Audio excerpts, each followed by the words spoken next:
नमस्कार दोस्तों, स्वागत है आपको मेरे चैनल पर। आज के इस वीडियो में आपके लिए कंप्यूटर सेक्शन से रिलेटेड काफ़ी इंपॉर्टेंट क्वेश्चन आंसर्स लेके आया हूँ, जो कि आपकी काफ़ी मदद करेंगे आपके जो दिल्ली पुलिस कांस्टेबल का एग्ज़ाम होने वाला है उसमें। तो अगर आप इन क्वेश्चंस को थोड़ा याद कर लेते हैं, थोड़ा रट लेते हैं, थोड़ा समझ लेते हैं, तो आपका जो एग्ज़ाम होगा उसमें हो सकता है कि काफ़ी हद तक मेरे द्वारा बनाई गई ये पीपीटी आपकी काफ़ी हद तक हेल्प कर सके। तो देर ना करते हुए शुरू करते हैं आज के इस वीडियो को। आपका पहला क्वेश्चन है, दूसरी पीढ़ी के कंप्यूटर्स में किस तकनीक का उपयोग किया गया था? वैक्यूम ट्यूब्स का, ट्रांजिस्टर्स का, इंटीग्रेटेड सर्किट का मतलब आईसी का, या फिर वीएलएसआई का? और आपका आंसर है ट्रांजिस्टर्स का। आपका अगला क्वेश्चन है, पहला व्यावसायिक रूप से निर्मित डिजिटल कंप्यूटर कौन सा था? पहला वो कंप्यूटर जिससे कि हमने अपना काम धंधा करना स्टार्ट किया था, वो कंप्यूटर कौन सा था? एनिएक, एडवैक, यूनिवैक, या फिर यूनिवैक, एनीवैक? और आपका आंसर है यूनिवैक। यूनिवैक पहला व्यावसायिक रूप से निर्मित डिजिटल कंप्यूटर था। आपका अगला क्वेश्चन है, यूनिवैक का पूर्ण रूप क्या है, मतलब कि इसकी फुल फॉर्म क्या है? Universal advance computer, unique automatic computer, universal automatic computer, या फिर यूनिवर्सल एरे कंप्यूटर? आपका आंसर है यूनिवर्सल ऑटोमेटिक कंप्यूटर। और आपका अगला क्वेश्चन है, यूनिवैक को किस वर्ष पेश किया गया था? 31 मार्च 1950 को, या फिर 31 मार्च 1951 को, या फिर 19 फरवरी 1952 को, या फिर 1 जनवरी 1953 को? और आपका आंसर है 31 मार्च 1951 को यूनिवैक को पेश किया गया था, यानी कि लॉन्च किया गया था। आपका अगला क्वेश्चन है, किस पीढ़ी के कंप्यूटर में आईसी इंटीग्रेटेड सर्किट का उपयोग हुआ? पहली पीढ़ी के, दूसरी पीढ़ी के, तीसरी पीढ़ी के, या फिर चौथी पीढ़ी के? और आपका आंसर है तीसरी पीढ़ी के कंप्यूटर में आईसी का उपयोग हुआ। आईसी किस सामग्री से बनी होती है?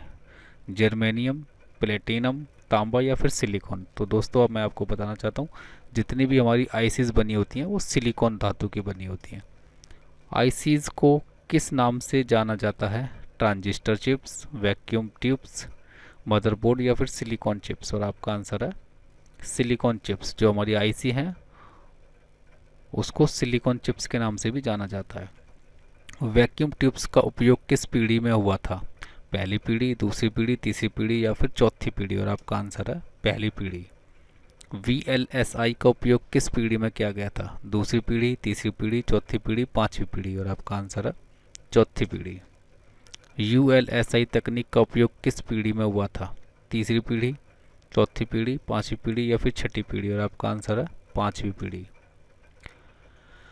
आपका अगला क्वेश्चन है, पहला programmable general purpose electronic digital computer कौन था? यूनिवैक, एडवैक, एनिएक, या फिर एनीवैक? और आपका आंसर है एनिएक। एनिएक किस घटना के दौरान बनाया गया था? शीत युद्ध के दौरान, द्वितीय विश्व युद्ध के दौरान, प्रथम विश्व युद्ध के दौरान, या फिर कोरियाई युद्ध के दौरान? आपका आंसर है द्वितीय विश्व युद्ध के दौरान एनिएक जो कंप्यूटर वो बनाया गया था। पहली programmer motherboard mother of computer कौन थी? पहली प्रोग्रामर मदर ऑफ कंप्यूटर कौन थी? Grace Hopper, Ada Lovelace, John von Neumann, या फिर बिल गेट्स? और आपका आंसर है एडा लवलेस। पहली प्रोग्रामर मदर ऑफ कंप्यूटर थी एडा लवलेस। अबेकस के माध्यम से कौन से ऑपरेशन किए जा सकते हैं? जोड़, घटाव, गुणा और भाग, या फिर उपरोक्त सभी? और आपका आंसर है उपरोक्त सभी। अबेकस का उपयोग किस उद्देश्य से किया जाता है? ग्राफिक्स डिज़ाइन के लिए, डेटा स्टोरेज के लिए, गणितीय उद्देश्य के लिए, या फिर प्रोग्रामिंग के लिए? और आपका आंसर है गणितीय उद्देश्य के लिए। निम्नलिखित में से कौन सी विशेषता कंप्यूटर से संबंधित नहीं है? सटीकता, गति, निरंतरता, या फिर सोचना? और आपका आंसर है सोचना। कंप्यूटर जो है सोच नहीं सकता, बाकी ये तीनों काम वो कर सकता है। निरंतर काम भी कर सकता है, गति से भी काम कर सकता है, लेकिन वो सोच नहीं सकता। हम जो उसको काम देंगे वो वही काम कर पाएगा।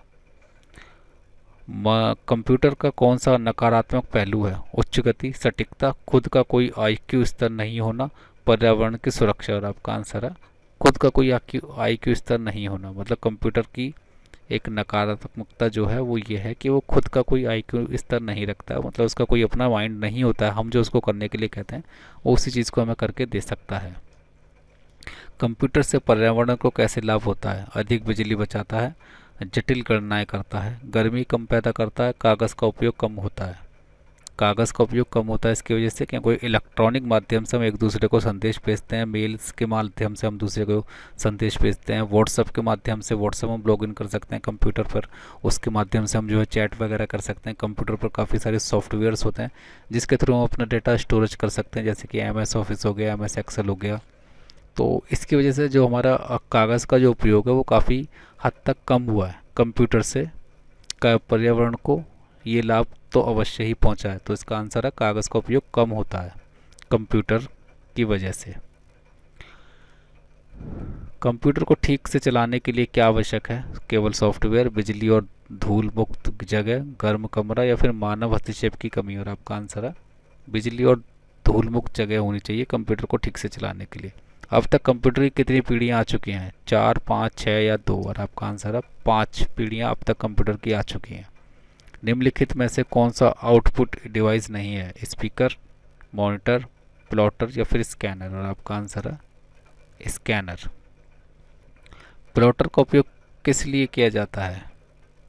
छोटी प्रिंटिंग के लिए, डेटा एंट्री के लिए, बड़े नक्शे या 3D मैप्स बनाने के लिए या फिर ध्वनि आउटपुट के लिए? और आपका आंसर है बड़े नक्शे या 3D मैप्स बनाने के लिए प्लॉटर का उपयोग किया जाता है।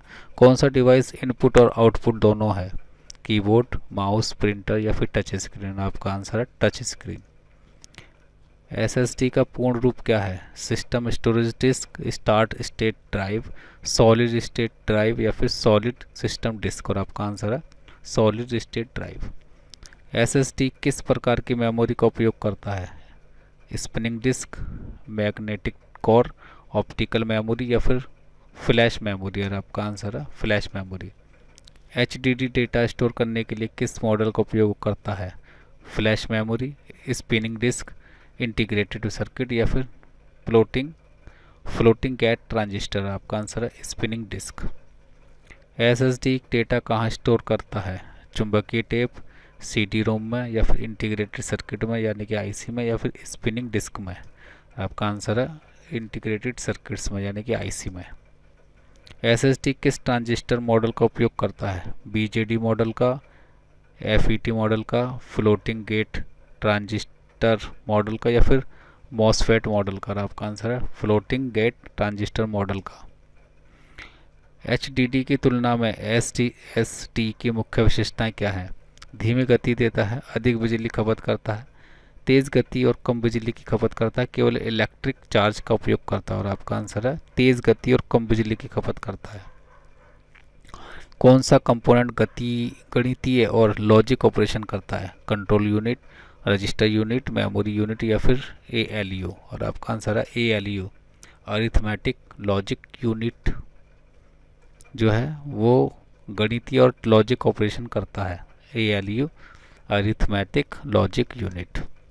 आपका अगला क्वेश्चन है हाफ बाइट को क्या कहा जाता है? किलोबाइट, बिट, निबिट, निबिल या फिर वर्ड साइज? और आपका आंसर है निबिल।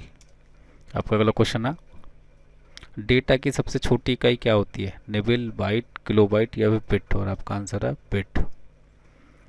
एक बाइट में कितने बिट होते हैं? 4 बिट, 8 बिट, 16 बिट या फिर 32 बिट? और आपका आंसर है आपका अगला क्वेश्चन है एक निबल में कितने बिट होते हैं? 8 बिट, 2 बिट, 4 बिट या फिर 1 बिट? और आपका आंसर है 4 बिट। रैम का पूर्ण रूप क्या है? Read only memory, rapid access module, random access memory या फिर रीराइटेबल एक्सेस मेमोरी? और आपका आंसर है रैंडम एक्सेस मेमोरी। रैम किस प्रकार की मेमोरी है? नॉन वोलाटाइल, बी ऑप्शन है सेकेंडरी मेमोरी, सी ऑप्शन है वोलाटाइल या फिर डी ऑप्शन है परमानेंट? और आपका आंसर है वोलाटाइल। वोलाटाइल मेमोरी का अर्थ क्या है? डेटा हमेशा के लिए रहता है, सिस्टम बंद होने पर डेटा रहता है, सिस्टम बंद होने पर डेटा मिट जाता है, केवल प्रोग्राम स्टोर करता है? और आपका आंसर है सिस्टम बंद होने पर डेटा मिट जाता है। आपका अगला क्वेश्चन है ALU का पूर्ण रूप क्या है? अरे logic unit, application logic unit, automatic logic unit या फिर अरिथमेटिक लॉजिक यूनिट? आपका आंसर है अरिथमेटिक लॉजिकल यूनिट।